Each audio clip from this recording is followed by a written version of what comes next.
It all began on a gray, endless Sunday. Rain had been falling for hours, the kind of slow, steady drizzle that made the world feel drowned. Maya, a travel photographer, had been looking for a quiet place to escape her burnout. An email pinged in her inbox. Need solitude? Book your weekend at Crowthorne House, where silence meets serenity. The attached photo showed an old Victorian house nestled deep in the forest, mist curling around its gables. There were no online reviews. It wasn't listed on any rental sites. That should have been the first red flag. Still, something about the rain, the promise of peace, lured her in. Maya reached Crowthorne House just as dusk swallowed the trees. The rain was heavier now, falling in sheets. The house looked darker than in the pictures, windows like blank eyes, curtains drawn tight. The caretaker, an old man named Gareth, he barely spoke, just handed her a rusted key and pointed to a small sign that read, "Please do not enter the attic, ever." Maya laughed nervously, thinking it was part of the atmosphere. She stepped inside. The place smelled of damp earth and old wood. The rain outside was deafening.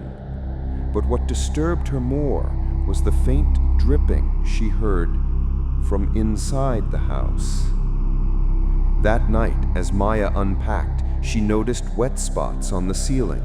She checked the rooms above, dry.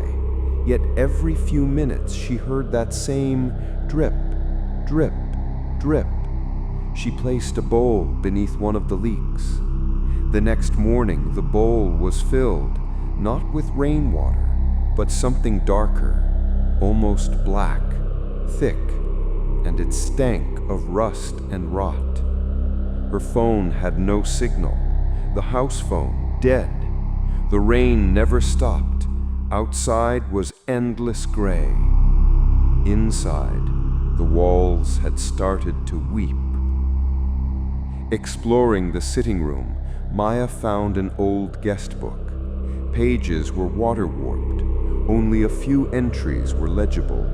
Names scribbled in shaky handwriting, followed by single lines. The rain came inside. I saw her in the mirror.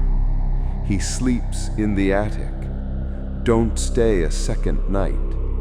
The last entry was from 1983. Maya's hands trembled as she shut the book. She could feel a cold draft, though no windows were open. And then, a low knock from upstairs. She was supposed to be alone. Maya climbed the stairs, the wooden steps groaning. The knock had come from the bathroom. Inside, everything was still, until she looked in the mirror. Behind her reflection, there was a woman, soaked, pale, eyes black and wide, her mouth opened in a silent scream. She spun around, no one there, but the mirror still showed her. The woman reached forward through the glass. Maya fled, heart hammering. The rain now was inside, falling from the ceiling. The wood creaked as though something heavy was moving upstairs. Desperate, Maya ran to the attic door, locked. But now the rain was everywhere, soaking the walls, staining her clothes. And that knock, it was constant, as if something inside the attic was begging to be let out. She broke the lock with a fire iron. The door swung open. The attic was dry.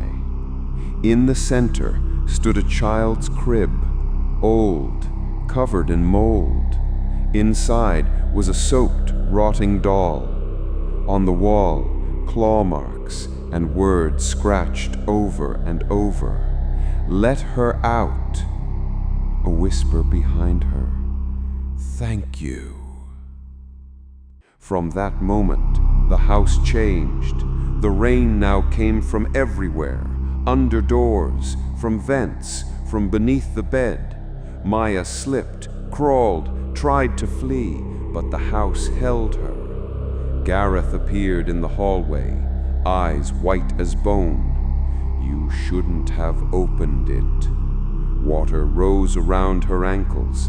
The woman from the mirror was in every reflective surface now, smiling, her skin bloated, her mouth chanting. Maya's vision blurred. The house wasn't leaking, it was crying, because she had set it free.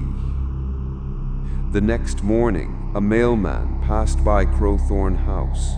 The rain had stopped. Sunlight hit the wet grass. He noticed the front door slightly ajar. Inside, silence. No Maya, no Gareth. Only one thing moved.